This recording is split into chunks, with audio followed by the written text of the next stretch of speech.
if we give them so much rope to where they're just playing on their phone a little bit, going to get their coffee, stepping outside to take a phone call, if we're letting all those things happen, what do we think is going to happen? It's just going to get worse and worse. And then they're going to wonder, why am I making no money? And you're going to Mhm. wonder why you're not making any money on them.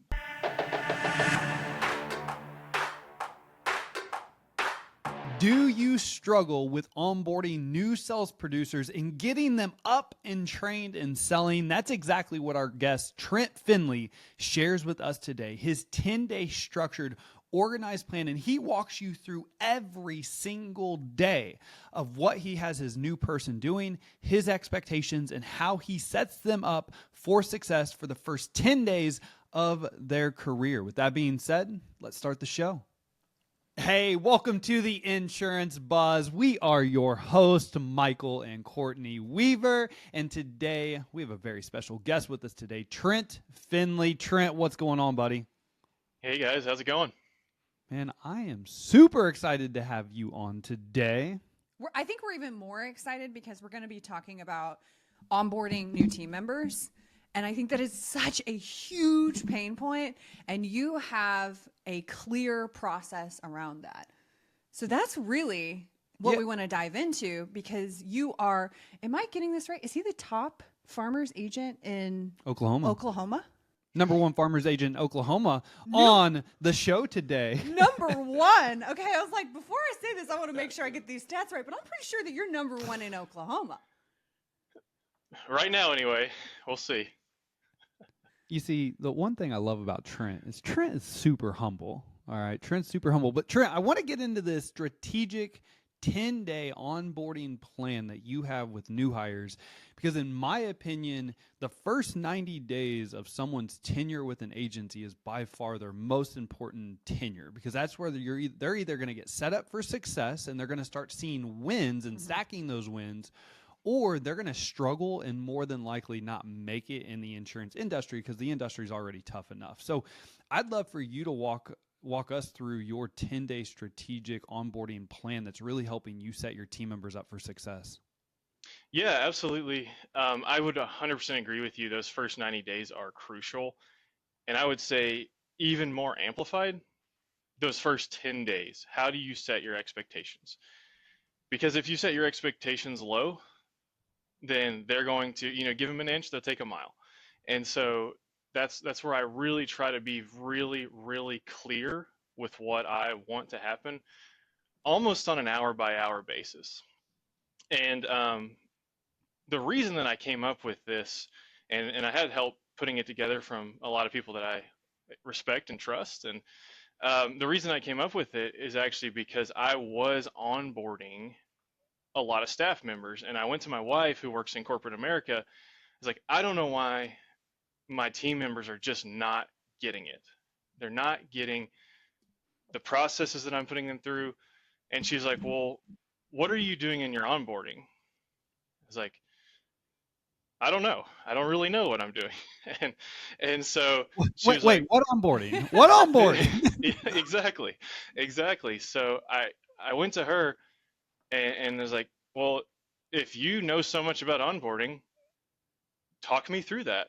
So she's an accountant, public accountant, and she was like, the day that I started work, every single hour of my day was scheduled out. There was no question of what I was going to do, what I was supposed to do, what I was supposed to be working on, reading different articles, everything. Everything was scheduled out for her first 90 days. And I got to thinking about all that, and I was like, well, we process all this stuff out. We process the sales process. We process how to onboard customers. We process everything. But when it comes to onboarding in the insurance industry, I feel like we're really guilty of saying, here's a phone, here's a list, good luck. And then you lose good team members because they don't know what to do. They literally don't know. And so I went back, said, okay, I've got to process all of this out so they know from day one, from second one, exactly what they're supposed to be doing. And so that's what I've pretty much built out. I tweak it just about every time hire someone new, but I have a basic outline that is pretty structured that everyone goes through. So by day 10, they're on the phone and hopefully making 100 plus dials that day and selling a policy. So um, to jump into my process, if you want me to go straight into it, um, first thing I do is bring the person in, and before we even sign any papers or anything, they're in our team meeting. They figure out exactly how we run the team meeting, and that's at 8:15 on the Monday morning they start. So I want them to know exactly about how we role play, how aggressive we are. We even give them a little bit of an opportunity to sink or swim a little bit and go from there. So right after that team meeting, I sit down with them one on one and say, "Hey, what do you think of that? Do you think you could do this every single day?" And more often than not, they say yes, and so we go, "All right, well, we obviously do all of our company paperwork from there." Wait a minute. And So you have this conversation. So you go through the 8:15 team meeting, and this is kind of like their final out. After you have that yeah, meeting, where you sit down with them and you're like, you've set the expectation of this is what our standard is here in our office. Are you still in? Or if you want to leave, here's your chance to leave. absolutely, Oh, absolutely. genius. I think it's so crazy to me because I've hired so many people that in the interview process, they're excited, I'm excited, and I feel like I make it pretty clear to them. It's like, this is a sales position. You have to produce. You have to make sales. You have to make calls. And so many times before I came up with this onboarding plan and even that very first meeting and that final out for them, we would get 3 weeks down the road and I would look at their calls and be like, "You're not making any calls. What's going on?" And they're like, it almost clicked to them like, "Oh, wait, this is a sales position. I have to have activity." And so I make sure that that expectation is set from literally the first second. And so we are pretty aggressive in our team meetings, and we try to make it hard on each other with role play and things like that because we want one, we want to get our blood going, we want to get our mouths moving and start talking. Two, we want the worst conversation of our day to be right there at the very beginning. Yeah. And it's way more awkward to, in my opinion, to say it to somebody straight to their face, a team member that you barely know. You're walking in the door, you've barely met them, and giving it a shot. And if you can give it a full, full-hearted effort, then you're going to be someone that we can work with. So I just want to point out something that so it doesn't go overlooked. And this has nothing to do with the 10-day plan, but it lights me up that you're doing this every single day. You just said you're role playing with your team every single day. You're getting that blood boiling. You're getting it going before you jump on the phone with a prospect. No wonder you're number one in Oklahoma as a farmer's agent. All right, let's get into day 2 of the onboarding plan. Yeah, so day 2 or the rest of day Wait, 1 and all. yeah, let's Go ahead. finish day 1. Yeah, so the rest of day 1 after we do the paperwork and all of day 2 is meeting the team, finding out where everything is, coffee, pencils, pens, all that kind of stuff, and then getting into our company required training. So we've got the first 2 days or really a day and a half of how do you get your binding authority. And so obviously they have to come in licensed. I should have mentioned that before, but they do have to come in licensed.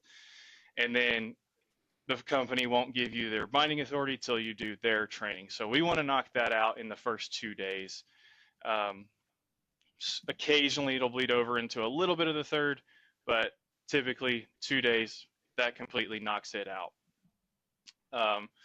Then on the third day, after our morning meeting, we go straight into learning about all of our systems. We use a lot of technology to our advantage.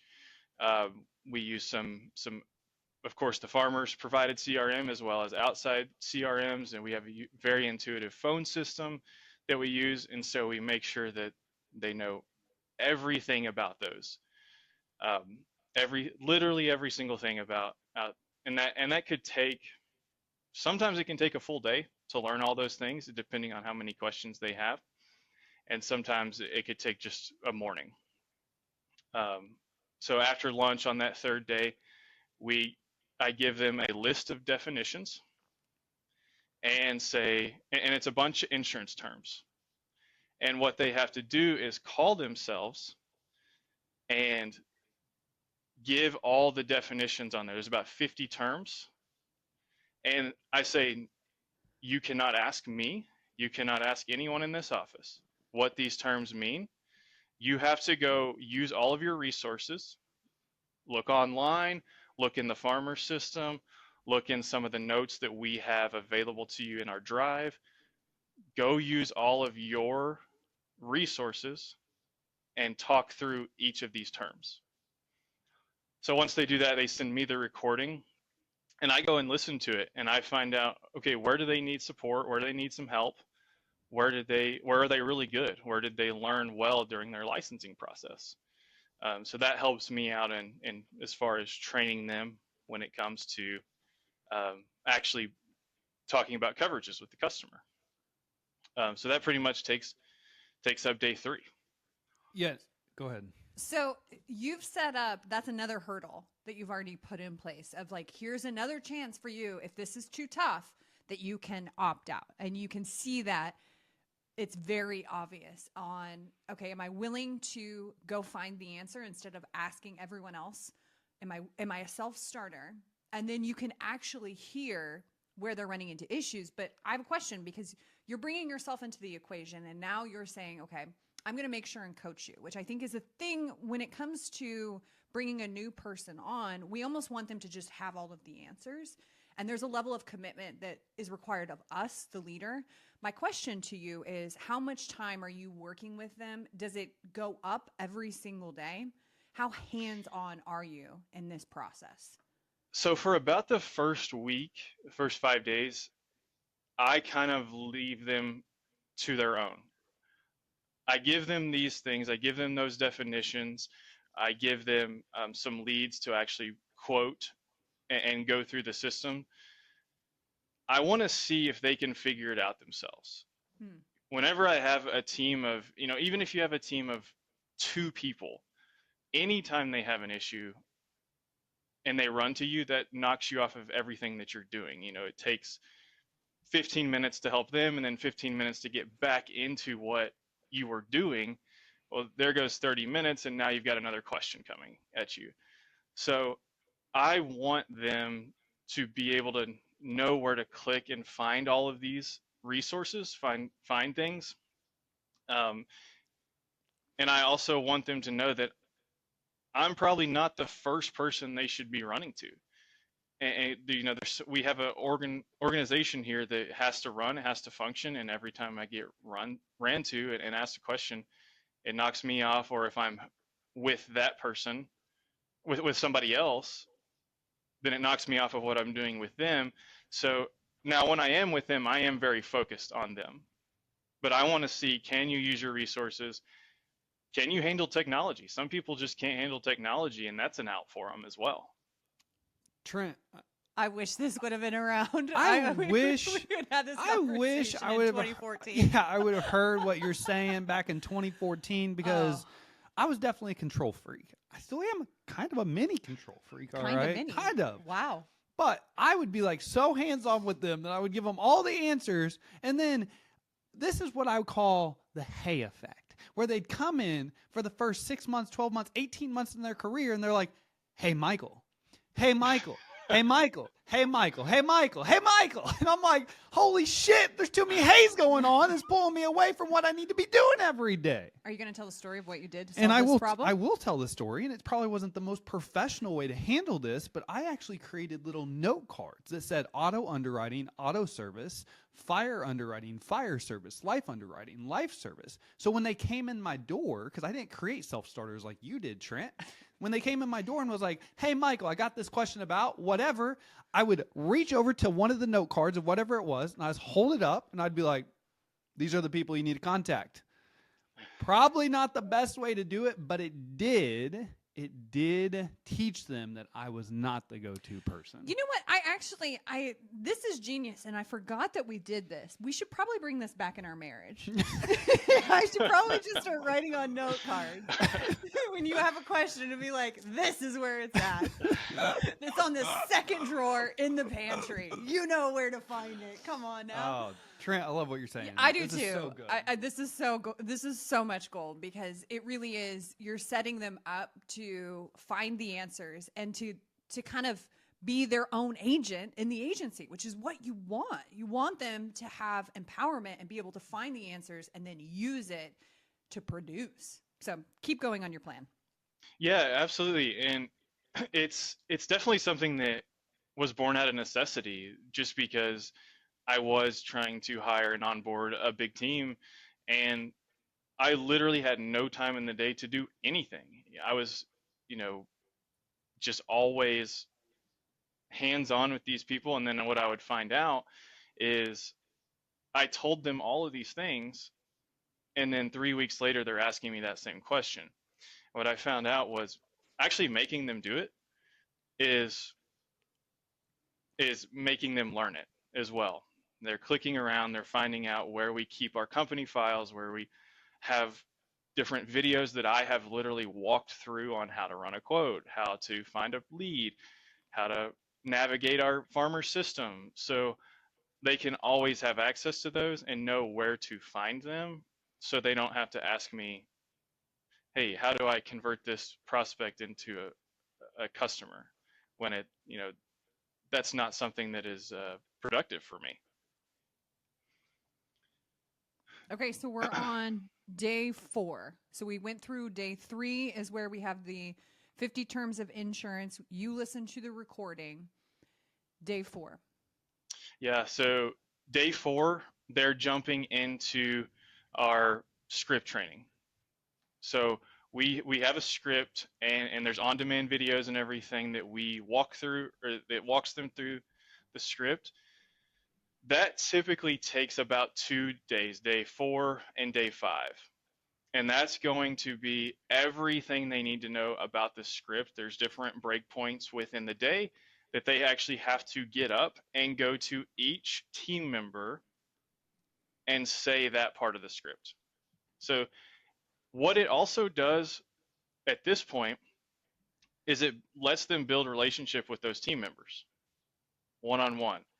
So they have to communicate, chat, or go talk to them, say, hey, do you have 15 minutes that I can go over this part of the script with you? And so they actually have to learn to communicate with somebody that they've never communicated with before. And so that was strategically put in for that reason. So they have to go, whenever they have these breakpoints, go say that part of the script to every person in the agency. And if we've got 2 people that day, it's just 2. If we've got 10, they got to do all 10. So they know what they're supposed to do. And that pretty much takes us to the end of the day, on Friday for the first week. All right. So let's not skip past this, because script training, I assume, is going to be a sales conversation. All right. Mm-hmm. So it sounds like you've done something very similar to what we help agents out with. Like, we have our 10-day sales training plan that they plug. We take the training off of agents' plate for them, to where we'll teach them the elevator pitch, the rapport building, discovery, presentation, close. Is that similar to what the script is? Is they're going through a sales script, and so they're reading it, they're practicing it, and then they're role playing it with their peers? Absolutely. Yep. That's exactly what it is. Okay. Yep. Cool. So yep. Week 1 is and finished. What I tell them, even from the beginning, is the sales script, you have to learn it. You have to learn it word for word. Mm-hmm. And whenever you talk to your peers, whenever you pitch it for the first couple times, you have to say it word for word. Later, it is a guideline. But until you learn it, it is word for word. And I hold them to that pretty significantly. I'll a little bit of foreshadowing. On day 10, I actually give them an opportunity for a $500 bonus, that if they say a couple parts of the script, which I tell them which parts of the script, word for word, and don't miss a word in front of the whole team. We do it gladiator style, thumbs up, thumbs down, if you got it or not. So uh, if they get it word for word on that day, on that 10th day, I will write them a $500 check. Heck yeah, man. Okay, help me understand the thought process behind word for word. So people that I'm hiring are typically not coming from the insurance industry. And I hire people that are really coachable, really easy and fun to talk to.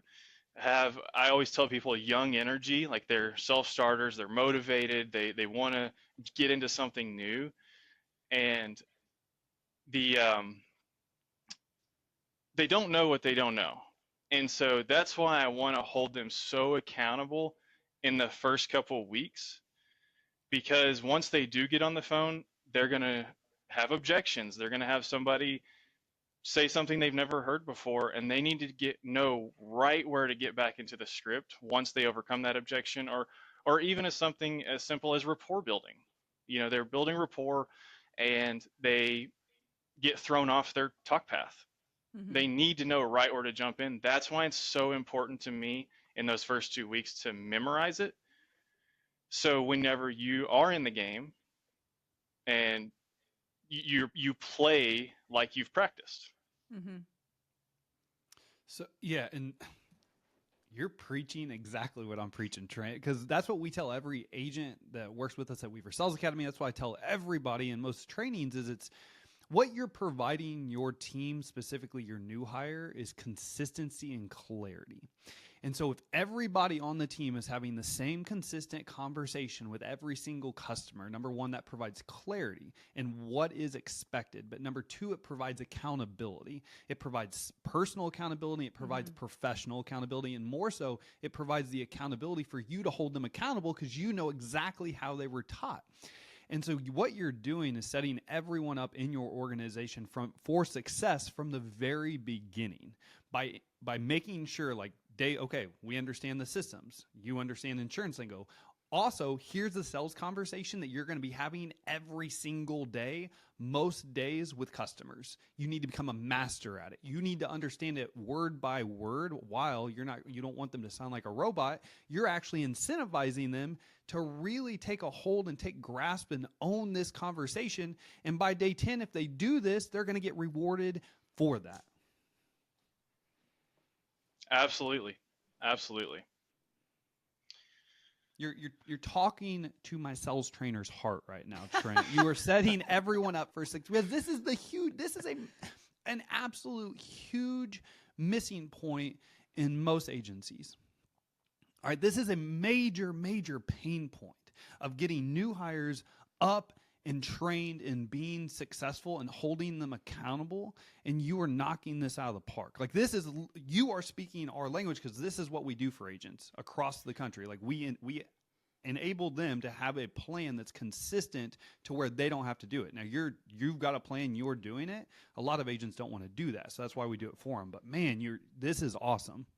Yeah, and it's so less stressful to hold them accountable for 10 days than it is to have a little bit of accountability for 6 months. Let's be strict on ourselves for 10 days and then we've learned it. Now, obviously we hold them accountable every single day from there on out, but it goes back to what my wife said, on our onboarding. She knew exactly what she was supposed to do every hour, every day in corporate America for her first 90 days. Well, if we give them so much rope to where they're just playing on their phone a little bit, going to get their coffee, stepping outside to take a phone call, if we're doing all of those things, letting all those things happen, what do we think is going to happen for the next 6 months? It's just going to get worse and worse and worse. And then we're going to wonder, well, they're going to wonder, why am I making no money? And you're going to wonder why you're not making any money on them. So you have to set those expectations up front. Yeah, that's what I was going to say. It's definitely a CYA, because also the things that we're talking about insurance, we're talking about liability. There's a lot of things that if you say a wrong word at the wrong time and the customer hears that and takes it as truth and it's not truth, it can be a situation. So I love that you are giving it's guardrails. It's Yep. this is what we need to follow. This is the consistent plan, and this is what happens when we don't follow it, which I'm sure you will get to, of like the accountability process of what that looks like when you go through. Well, and from the owner standpoint, you're also allowing yourself to see, number one, how fast of a learner they are, and number two, how coachable they are, which are two really important aspects in the beginning of somebody's career. Because if you notice somebody's either not learning super quickly, or more importantly, I would say they're not coachable and willing to do things differently, and you can actually see them evolve, you automatically understand that this is more than likely going to be a problem I don't want to hold on to. Because if you're not coachable now, you sure as shit aren't going to be coachable 3 months, 6 months, 12 months from now.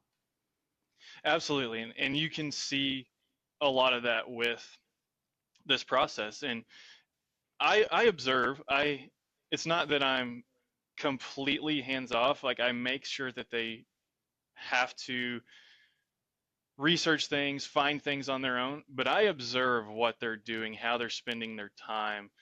And so if I notice that there's a lot of time wasting, I will say something and give them some opportunity. But if you notice that it's ongoing, you need to have that conversation. You need to have because what's it going to be whenever it's time to really hit the phones? Yep. All right, so let's get into the second week. When do we start calling customers? When do we start when are we released out into the wild? So at the end of the first week, we're on the script, we're role playing with our team, we're having accountability with you, we're reviewing how the week went. Second week, let's let her rip. Yeah, so second week, of course, we are still having our everyday meetings. We're role playing, and so they're jumping into those best they can. We're making it tough on them every single day at 8:15. And day 6, or the first day of the second week, kind of bleeds over some of our on-demand videos. And so we wrap up those. And then once those are wrapped up, I give them a list of 10 names. And I say, here's your names.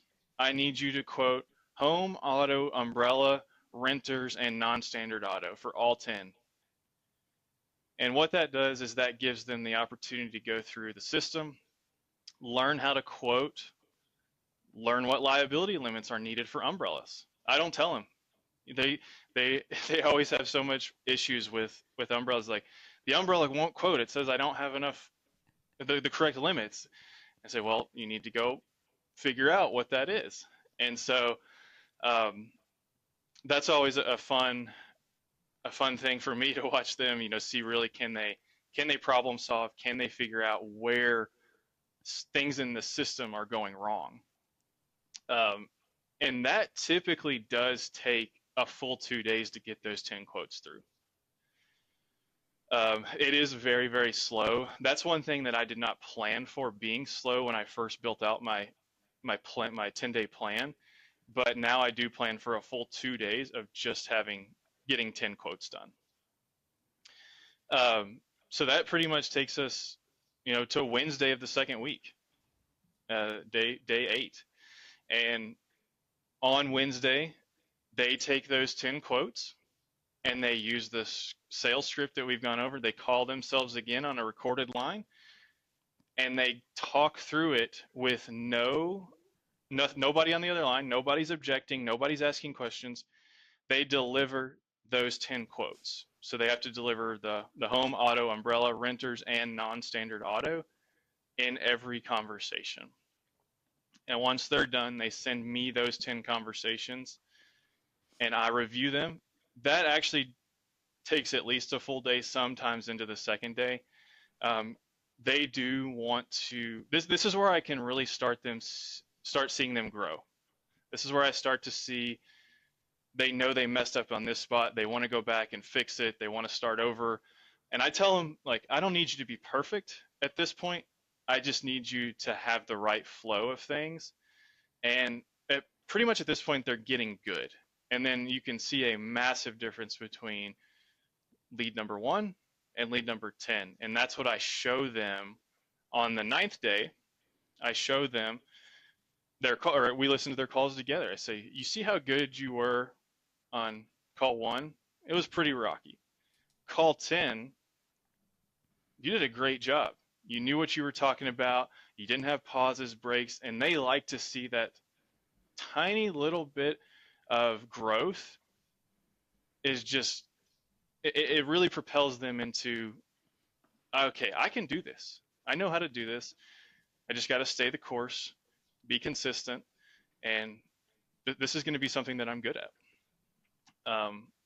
So that pretty much takes us to day 10. Delivering those quotes can take up to 2 days for someone to do it right. Someone that is a perfectionist, they're going to go back and redo a few. I actually like to see them redo a few because they want to be perfect. Then day 10, in our meeting, they deliver the script. They deliver the script to everybody. And so that's where we do the thumbs up, thumbs down for the $500 bonus. That's right. That's right. And so I leave it to my team to decide. So it's kind of a fun thing for them. I'm not the one that ends up deciding, but I let the team decide if they get the bonus or not. And it's a fun, exciting thing for us to do, whenever we have a new hire. From there, yeah, right after the meeting, from there, it is turn the phone on. Make as many calls as you can. See how long you can be on the phone the rest of that day. And that's where I'm going to find what they're really made of on that 10th day. If they have from 9 to 5 that day and they've made 30 calls, there's a huge problem. The most recent person I onboarded, we went through this whole plan, and I said, all right, time to turn the phone on. And she did. And she had 170 calls in the first day and was on the phone for 4 hours of talk time. Woo! Let's go. And the following Monday, so the 11th day, she sold her first policy. Yes. So I used that as an example to my whole team. Like, you got to turn the phone on. You got to be on the phone. You got to be talking to people. She's a perfect example. Her first day of calling, she basically sold a policy. And so that phone sure as shit ain't gonna call by itself. You gotta make some dials, baby. That's right. That's right. So, that was just a perfect testament to making sure that the structure's right, the expectations are right. And so, like I said, we do tweak things a little bit with every hire, but that's basically the outline of the first 10 days. Can I ask what your expectations are for their first month? Yeah, so their first month, I want to see that they have the proper activity and that they're being consistent. This is a consistency business. You can't expect to make 5 calls today and then 100 calls tomorrow and then 5 more calls and things just line up. I'm all about consistency and practice. And so in their first month, our phone system is really, really intuitive. So like I can see how much time you're on the phone versus how much time you're off the phone. And it's literally broken out in those two ways. It's not just a lot of phone systems say, well, here was your talk time for the day. Like I can actually see when they were logged in but off the phone versus on the phone. And I want to see them for the first month be on the phone longer than they're off the phone. And the sales are going to fall where they need to fall if you're talking to enough people. Now, I do listen into a lot of the calls.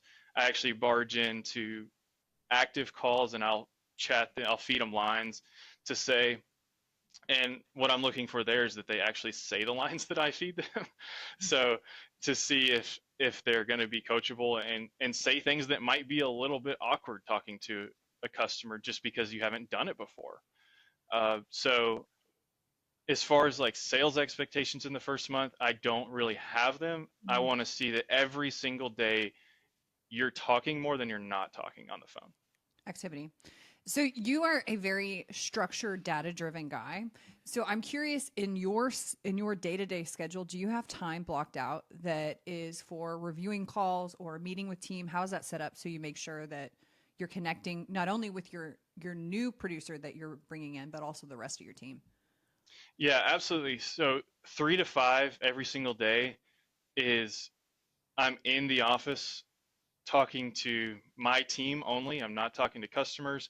I'm reading data. I'm pulling data and showing them, like, if you had done this, this, and this, your paycheck would be X amount more. It's just a math equation. And so we have to work backwards. So from 3 to 5 every single day, I am literally hands on with the whole team, making sure that they know from a data standpoint where they stand and where my expectations are if they're not there. It is a math equation. Trent, I'm freaking pumped about what we've got coming up, man. Like, we're about to help out so many farmers. For those of you who don't know, if you are a farmer's insurance agent, we've got Trent, we've got Josiah Hartley, we've got Dan Kittajima, we've got Cole Cawhern, and we are putting on an amazing leadership masterclass for 3 months. It's going to teach you how to scale your business, become the CEO of your business. And I'm pumped because we're just now getting into just the high level what Trent's about to share. Trent, you crushed it today. You've got me intrigued. I'm like, what else you have to share, man? Like, let's get into the deets, baby. Trent, thank you so much for coming on the Buzz today, brother. This was fantastic. Hey, thank you so much. Thanks for having me. It's been a blast, and I feel totally unworthy with those guys that you just mentioned to be on a group with them. So I'm pumped for that coming up as well.